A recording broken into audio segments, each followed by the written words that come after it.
नमस्कार बंधुगण स्वागत जनाऊँ आम चैनल आरकेपुर सीएससी को। तो फाइनाली आज आसी पहुँची जाइए आमर सुभद्रा योजनार जो फर्म जहाँ को आम अपेक्षा करते से फर्म आसी पहुँची जाइए। आज आम देखी ना फर्म केमी फिलअप करवा निर्भुल भाव कारण फर्म जदि टिके भूल हुए ताले रिजेक्ट हो।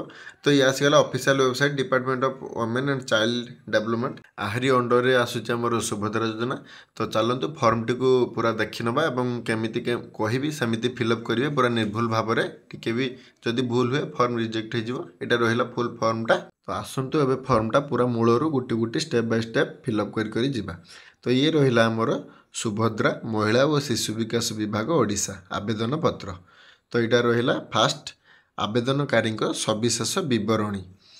तो एक नंबर ऑप्शन आसला कौन संपूर्ण नाम आधार अनुजाई।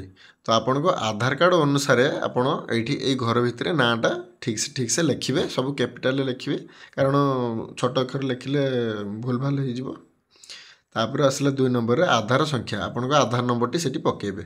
3 नंबर आसला स्वामी और पिता नाम आधार अनुजाई आपण को आधार कार्ड रे देखिए क्या ना अच्छी स्वामी को ना अच्छी ना बापा ना अच्छी जदि स्वामी को ना थी स्वामी को ना देवे जदि बापा ना थी बापा ना देवे। 4 आसला जन्म तारीख देखिए आधार कार्ड रे जहाँ थी से जन्म तारीख ये आप पकेबे। तापर आसला 5 नंबर रे कौन वर्ग माने कैटेगरी माने आपणकर कास्ट कौन आपण जनरल ना अनुसूचित जाति ना अनुसूचित जनजाति SC ST किंबा जनरल जहाँ आप सठिक भाव में से घर ठीक मारे।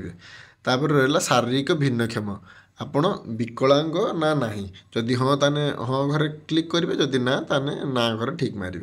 तापर आसला आधार संयुक्त मोबाइल नंबर आपणकर आधार कार्ड सहित जो मोबाइल नंबर लिंक होइतिबो सही नंबर टी घरे पकेबे।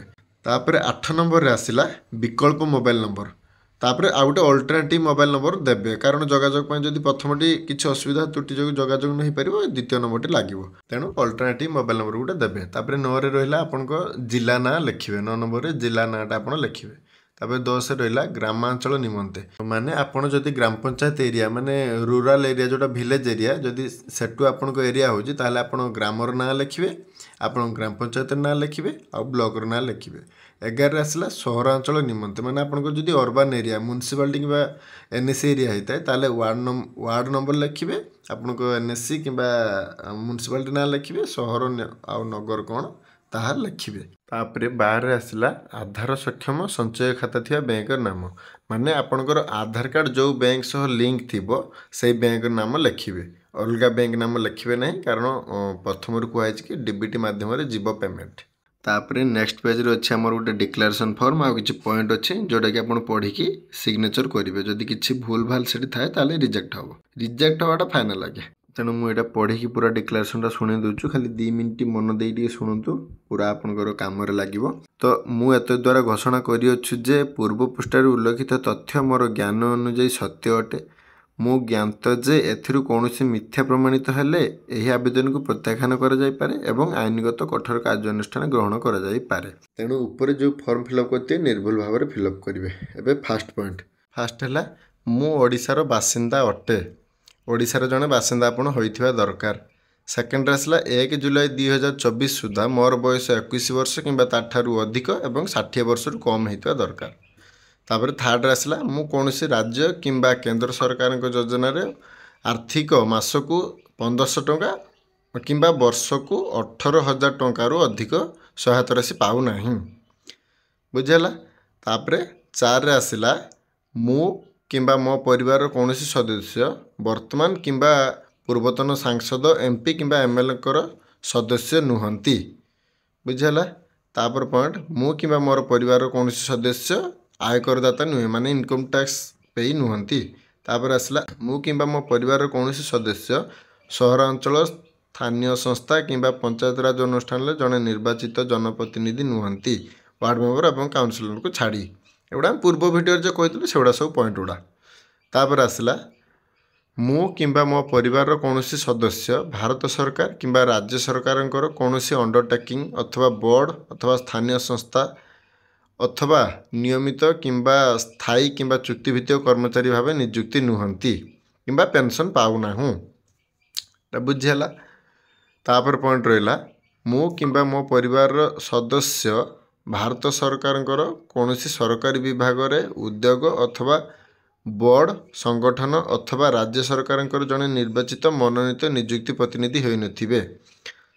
ଏଟା ଗୋଟେ ପଏଣ୍ଟ ରହିଲା। ତାପରେ ରହିଲା ମୋର କିମ୍ବା ମୋ ପରିବାରର କୌଣସି ସଦସ୍ୟଙ୍କର 5 ଏକରରୁ ଅଧିକ ଜଳସେଚିତ ଜମି ଆଉ 10 ଏକରରୁ ଅଧିକ ଅଣଜଳସେଚିତ ଜମି ନଥିବା ଦରକାର। ତାପରେ ପଏଣ୍ଟ ରହିଲା ମୋର କିମ୍ବା ମୋ ପରିବାରର କୌଣସି ସଦସ୍ୟଙ୍କର 4 ଚକିଆ ମୋଟର ଯାନ, ଟ୍ରାକ୍ଟର, ମିନି ଟ୍ରକ୍ ଏବଂ ଛୋଟ ବାଣିଜ୍ୟ ଯାନ ଏସବୁ କିଛି ନଥିବା ଦରକାର। ତାପରେ ମୋର ପରିବାରର ବାର୍ଷିକ ଆୟ 2.5 ଲକ୍ଷରୁ କମ୍ ହେଉଥିବା ଦରକାର, 2,50,000ରୁ କମ୍ ହେଉଥିବା ଦରକାର। ସେ ଉପର ଯେଉଁ ସବୁ ପଏଣ୍ଟ ରହିଲା ସେଟା ଆମର ଡିକ୍ଲାରେସନ୍ ପଏଣ୍ଟ ଗୁଡ଼ା, ସେଟା ନହେଲେ ହେବ ନାହିଁ। ତାପରେ ତଳେ ରହିଲା ଏତଦ୍ ବ୍ୟତୀତ ମୁଁ ନିମ୍ନଲିଖିତ ପାଇଁ ସମ୍ମତି ଜଣାଉଛି। ତ ଏହିସବୁ ପଏଣ୍ଟ ଗୁଡ଼ାକ ମୁଁ ସଂକ୍ଷେପରେ କହିଦେଉଛି। ଫାର୍ଷ୍ଟ କ'ଣ ରହିଲା କି ଆପଣ ଅଧିକାର ଦେଉଛନ୍ତି କି ଓଡ଼ିଶା ସରକାରଙ୍କୁ ଆପଣଙ୍କ ଆଧାର କାର୍ଡ଼ଟା ସେମାନେ ବ୍ୟବହାର କରିବେ ସୁଭଦ୍ରା ଯୋଜନାରେ ଲାଭ ଆପଣ ପାଇବା ପାଇଁ। ସେକେଣ୍ଡରେ ରହୁଛି ଆପଣଙ୍କ ଆଧାର ଲିଙ୍କ ବ୍ୟାଙ୍କ ଆକାଉଣ୍ଟରେ ସେମାନେ ଯେଉଁ ATM କାର୍ଡ଼ଟି ଇସ୍ୟୁ କରିବେ ସୁଭଦ୍ରା କାର୍ଡ଼ଟି, ତା ପାଇଁ ମଧ୍ୟ ଆପଣ ଅଧିକାର ଦେଉଛନ୍ତି। ତାପରେ ମୁଁ ସୁଭଦ୍ରା ଅଧୀନରେ ଥିବା ସମସ୍ତ ନିୟମ ଓ ସର୍ତ୍ତାବଳୀ ସହମତି, ମାନେ ଆପଣ ସୁଭଦ୍ରା ଅଧୀନରେ ଥିବା ଯେଉଁ ସବୁ ନିୟମ ଅଛି ତା ସହ ଆପଣ ସହମତି ଦେଉଛନ୍ତି। ତ ଏଇଟା ଥିଲା ପୁରା ତାର ଡିକ୍ଲାରେସନ୍ ଫର୍ମ ପ୍ରୋସେସ୍। ତାପରେ ଅଛି ଆବେଦନକାରୀଙ୍କ ଦସ୍ତଖତ। ଏସବୁ କରିସାରିବା ପରେ ଆପଣ ଦସ୍ତଖତ କରିବେ, ଡେଟ୍ ପକାଇବେ। ତାପରେ ଏଇ ଫର୍ମଟି ନେଇ ଆପଣ ଜନସେବା କେନ୍ଦ୍ର ବା ମୋ ସେବା କେନ୍ଦ୍ରରେ ନେଇ ଡିପୋଜିଟ୍ କରିବେ। ଆଉ ଯଦି ମନରେ କାହାରି କିଛି ଡାଉଟ୍ ଥାଏ କେମିତି ଫର୍ମ ପୂରଣ ବାବଦରେ, ଆମକୁ କମେଣ୍ଟ ମାଧ୍ୟମରେ ଜଣାଇବେ, ଆମେ ତାହାର ଉତ୍ତର ରଖିବୁ। ରହିଲୁ, ଜୟ ଜଗନ୍ନାଥ।